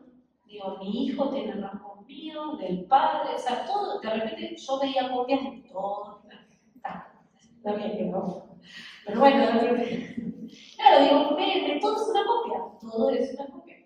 Si empiezan a mirar, se dan cuenta que la operación de la copia es parte de nuestra vida. La remera acá de la vida se, no sé, todo es copia, ¿no? Entonces, ¿qué frontera tiene que pasar para que una copia sea legítima y legal? Después me enteré que, porque te cuento, si en Japón dicen, los hateros estos me decían que desde Japón me iban a hacer un juicio, que yo había tomado un personaje del manga, empecé a investigar, en Japón y en China existe el fanfiction. ¿Qué es el fanfiction? Son historietas o cómics que tienen un desenlace, los personajes, no sé, hacen tal cosa, pero los fanáticos les cambian, los vuelven a dibujar a los cómics y les cambian el argumento, y la historia termina distinta, y después se intercambian entre ellos los mismos cómics, la misma saga, pero con finales distintos, con no sé, tramas argumentativas diferentes, se intercambian. Entonces dije, claro, en Oriente tienen otra concepción de la copia, evidentemente. Y también me enteré que es imposible que desde Japón te vengan a hacer digo, que son otras leyes, bueno, también me indagué lo judicial, lo legal. Bueno, interesante eso, ¿no? Hay un libro, creo, de filósofo que cita muy Chung Han, que él habla de la copia, que en Oriente tiene una connotación más de homenaje. A ver, yo no estoy diciendo que uno pueda ir y copiar lo que quiera y no me importa, no. Existe la autoría, sí. Existe una persona que detrás de ese dibujo o esa creación tiene su impronta y no da a agarrar y hacer lo que quiero, no. Pero sí me parece que hay determinadas operaciones que al modificar esa primera imagen ya pasa a ser otra la imagen. De todas formas, sí me parece importante citar, siempre hay que citar. O sea, si haces un trabajo colaborativo con otra persona, citar. No mandarse solo. Yo aprendí eso, ¿no? Como a respetar también el labor de otras personas.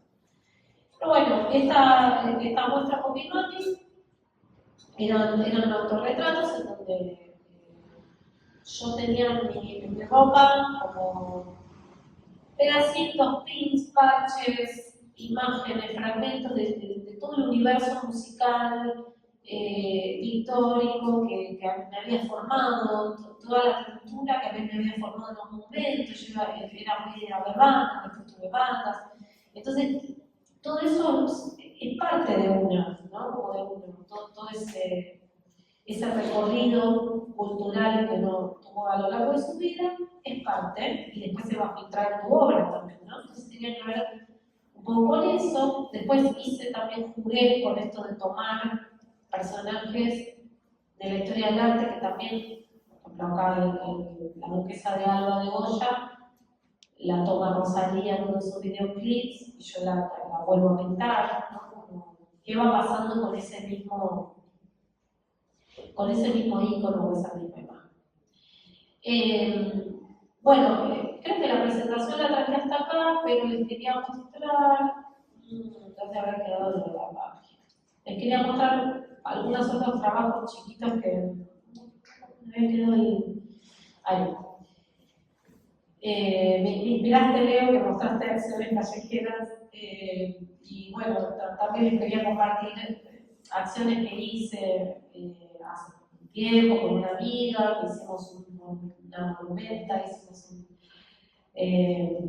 nada, como esta pequeña, queríamos trabajar el tema del acoso callejero, por un lado, y también el tema de que no existen tantos monumentos a mujeres en nuestra ciudad. Entonces dijimos, bueno, vamos a hacer un monumento nosotras, de papel, y ese día nos juntamos a compartir testimonios de cuando habíamos sido acosadas por primera vez o a lo largo de nuestra vida. Entonces fue como un momento muy, muy fuerte, ¿no? De compartir entre todas testimonios de cosas que nos habían pasado, que quizás son cosas que pertenecen muy al ámbito privado, porque no, capaz que entre amigas nos contamos, pero ese día fue impresionante porque a todos nos había, o sea, digo, hasta que miren, o sea, apareció una señora de 90 años, contó que ella también había cosas de veces, o sea, y me parece que a veces hay obras que son como excusas también para juntarse, para sanar cosas, para lo hablábamos recién, ir a las marchas, a veces sirve de esto, y bueno, no sé si sirve, pero por lo menos es un lugar de catarsis, ¿no? Ahí estaban todos los testimonios que eran anónimos, se podían dejar de forma anónima, ¿no? ¿Qué más? A ver, como vuelvo para atrás. ¿Cómo vuelvo para atrás? Hoy no entiendo esta cosa. Igual ya estoy casi terminando, pero quería.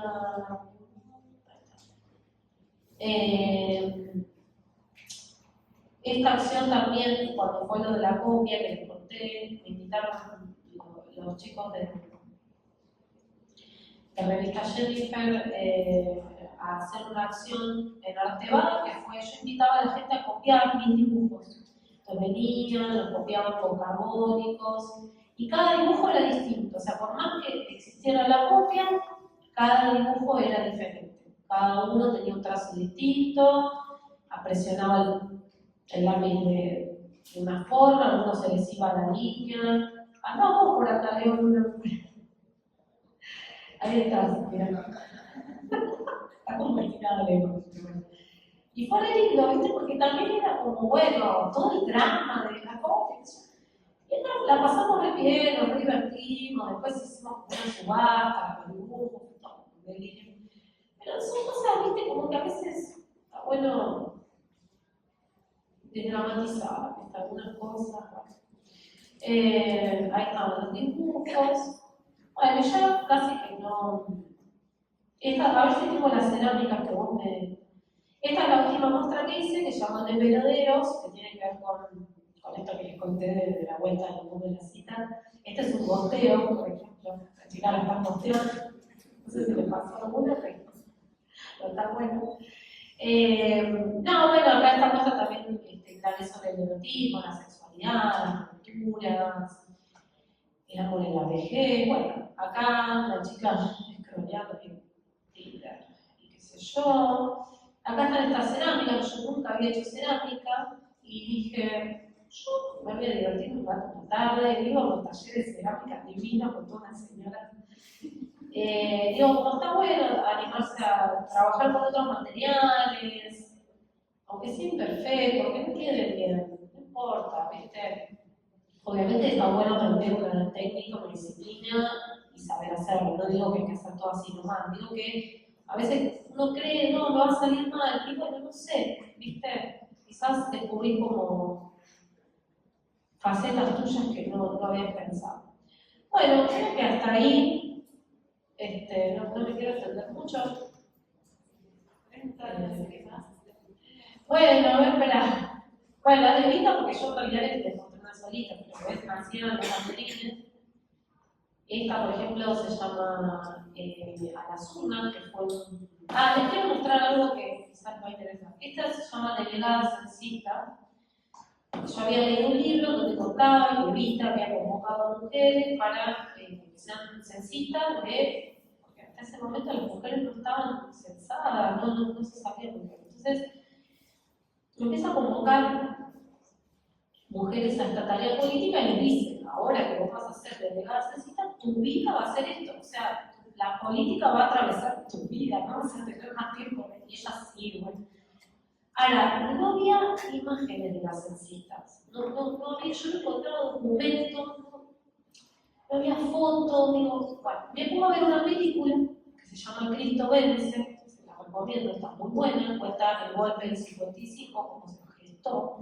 Y en un momento aparece una especie de recortes de archivos que iban poniendo a las distintas delegadas de las provincias. Y eran unas imágenes re mala calidad que aparecían así, en blanco y negro. Entonces yo les iba haciendo pausa, captura de pantalla del documental y después lo pasé a la pintura.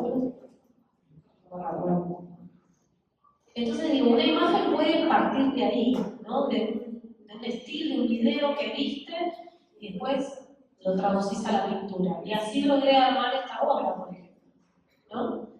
Las fuentes pueden venir de cualquier lado. Bueno, son distintos banderines con distintos momentos de la vida de Eva, ¿no? Esta cuando era actriz, usaba su negro, esta cuando murió, esta es una foto muy buena que hay, que existe esta foto, bueno.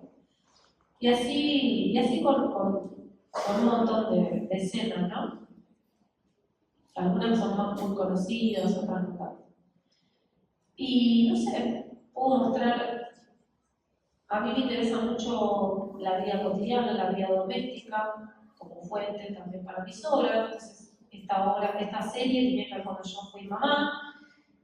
Mamá tenía 7 meses y me dice, che, ¿querés hacer una muestra de, no sé, del Borges? Sí, ponelo. Yo, ¿cómo voy a hacer para hacer una muestra tan grande con un bebé tan chiquito? Y dije, bueno, lo voy a hacer. Y ahí, cada momento que yo iba viviendo con mi hijito, era una pintura. Yo estaba intentando hacerlo dormir, esto va a ser una pintura. O sea, digo, como, esto yo me duchaba y lloraba, esto va a ser una pintura. Como que el hecho de que después fuera una pintura a mí me calmaba. Yo decía, bueno, esto es un garrón en este momento lo que estoy viviendo, pero va a ser una pintura. Entonces, el arte siempre te da la posibilidad de decir, che, acá podés venir a traer todo esto que te está haciendo mal, lo que te hace bien, a lo mejor tu abuelo, acá podés venir, acá hay lugar. Entonces, esta muestra para mí fue, para pasar por Peri, todo lo que es después de un hijo, fue me hizo muy bien. Aparte que existe el miedo, ¿no? Una mujer, tenés un hijo y dice, chao, desaparecí en el mundo del arte. Ya no me van a llamar más, no llego a presentar, no puedo pintar, ni taller, todos esos miedos que nos pasan. Creemos que vamos a desaparecer del sistema del arte. El sistema del arte tiene unos ritmos y unos tiempos que a veces es un poco lo de arte grande, arte chico, ¿viste? Como decir, che, no llego y no voy a quedar. Y bueno, no sé si están así. Me parece que lo que persiste es el laburo, ¿no? El trabajo. Y poder encontrar algo que decir. Esta soy yo mirando como todos salían, yo estaba con ese bebé, todos salían de la puerta, yo estaba ahí yo tirada. Bueno, son momentos, son maneras de mitigarlo un poco, ¿no? Son escenas cotidianas. Lavar la ropa, lavar los pañales, escenas cotidianas, ¿no? Que pueden ser pinturas. Y bueno, hay algo, no sé si político en eso, pero por lo menos visibilizar algo que quizás no es un tema, pero con la pintura puede ser un tema. Le hice retratos a la niñera, bueno, a distintas personas. Bueno, gracias por escuchar.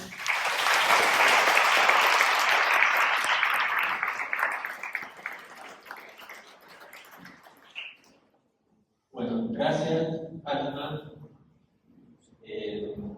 ¿Alguno tiene alguna pregunta para hacer? Bueno, preguntas tienen, pero que las puedan decir. ¿Nadie? Ok, bueno, yo. A ver, no sé si pregunta, pero sí algunas reflexiones acerca de lo que vi. Y, bueno, primero algo totalmente subjetivo, me encantan los banderines, como formato. ¿Eso cómo salió? Lo contaste en parte, sí. Sí, creo que un día pasé por. Bueno, primero que las banderas de las marchas a mí me parecen que son a veces muy feas. Se fijaron, son feas las banderas de las marchas. Como que esto lo hemos hablado. No son muy feas, hablan de la belleza. ¿Por qué no puede haber banderas lindas en las marchas? Son como todas, bueno, queremos colaborar en eso, por eso el TP, el activismo gráfico, para hacer imágenes en defensa de la educación pública y otras causas también. Pero sí, tenés razón. Sí. Son muy esquemáticas, poco color, no sé. Hay algo ahí como de la cosa militante que a veces, viste, ay, no puede ser estética. Hay algo ahí que a mí me pasó de haber militado en unidades básicas donde tú tenías que ser, no, compañera, el mensaje tiene que estar bien, pero no le puedes poner color, personaje. Entonces ahí siempre hay como unas fricciones entre los mundos, ¿no? Pero bueno, por un lado las banderas, un soporte espectacular.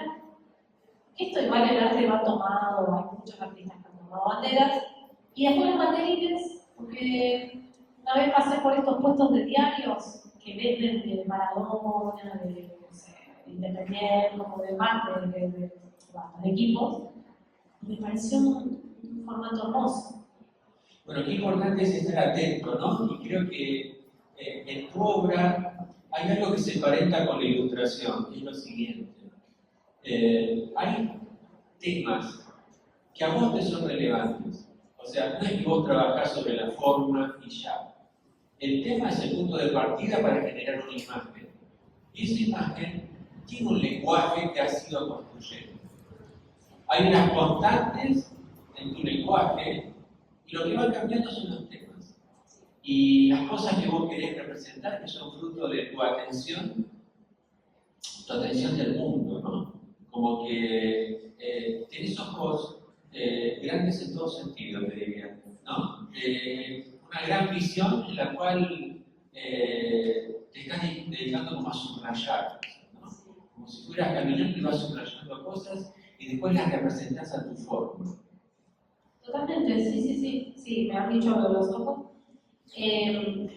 Sí, creo que eso, uno va subrayando, va seleccionando, te vas mandando a vos mismo, hoy vi esto. No sé. Puede ser el día de mañana una obra, no lo sé, pero yo vi esto, algo me pasó con esto. Y es importante. No, a veces Ahí, un propio cuerpo con el... Bueno, no, ir haciendo un autorregistro de las cosas que te conmueven del mundo y de que si querés decir algo con respecto a eso. Entonces, sí, hay que estar como muy atento, estar muy curioso, viste, que no te gane a veces el desánimo, porque a veces el celular, el desánimo, no te hace mirar para arriba, viste, estamos todos mirando para abajo, entonces, nada, puede ser una charla, una conversación, ahí que algo te diga, o sea, es todo fuerte, ¿no? Bien, y hablaste, te desplayaste mucho en los temas, ¿no? Y yo te hago una pregunta respecto de tu lenguaje. Te digo, ¿cómo surgió tu lenguaje y qué constantes ves en tu lenguaje como para poder describirlo? Bueno, yo al principio no pintaba así tan colorido, eran más lúgubres mis obras, cuando hice la obra de los retratos, cuando vi algo muy denso. Y después yo me reencontré con una amiga japonesa, mi mejor amiga de la secundaria, y un día fui a la casa y me dijo, che, mira, ¿te acuerdas de todas estas revistas que me traía mi viejo de Japón? Pero cuando yo las vi, observé como una manera de disponer el color y la forma, y algo entre lo infantil, pero lo... Vieron que tiene algo muy particular, como la ilustración japonesa, como que es infantil, es kawaii, es tierna, pero tiene como unas cositas medio, no sé, como una cosita medio, no sé cómo describirla, pero hubo algo de eso, de esa vibración, de esos colores, que claro, con este lenguaje uno puede pintar lo que quiera. Yo puedo contar la historia del peronismo así, puedo contar la historia de no sé, de montones, no sé, de cualquier cosa. Por decir, porque justo estamos hablando de esto, ¿no? Pero puedo contar mi maternidad así, como que hay algo que ese lenguaje en particular me resultó amable y me resultó divertido, y yo me parece que es importante divertirse cuando haces una obra. Pensar, reflexionar, divertirte. Porque eso te empuja a seguir, ¿viste? Sí, yo creo que hay momentos y momentos, ¿no? Sí. Hay veces que uno se divierte y hay veces que uno, no sé si suena demasiado la palabra, pero sufre un poco porque se mete en un problema y hasta que no está la resolución, no la pasas bien. ¿no? Igual atravesas ese momento, pero ocurren las dos cosas. Ocurren las cosas. Yo cuando hice la muestra del desierto, la cautiva, sufrí un montón, porque era una tela larga, que yo tenía que pintar, y era un desierto, aparte con el foco, porque no era la imagen en sí, era bastante monótona. Pero no importa, hubo algo en ese desafío, necesito que pintar un desierto en una habitación de 4x4, que yo entendí lo expansivo que puede ser la pintura, y mi cuerpo, y ahí fue otro ejercicio. No divertirse, pero decir, che, mira, cómo puedo correr el límite.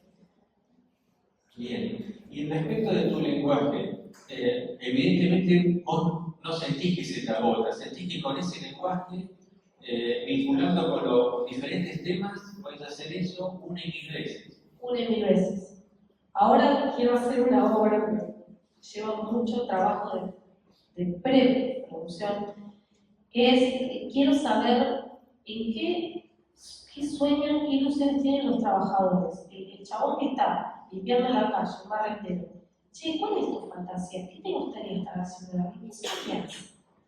Entonces me puse a hablar con la gente de limpieza de mi trabajo y una me dijo, no, mi momento de placer total es cuando agarro la bicicleta y se va por la ruta, la señora se pone todos unos cascos y dice, yo me siento la libertad total. Entonces ahora estoy como en un proceso de tener que hablar con gente para que me describan una sensación y yo después la tengo que convertir en una imagen. Entonces, y tengo que pedirles autorización para ver si yo puedo pintar esos retratos.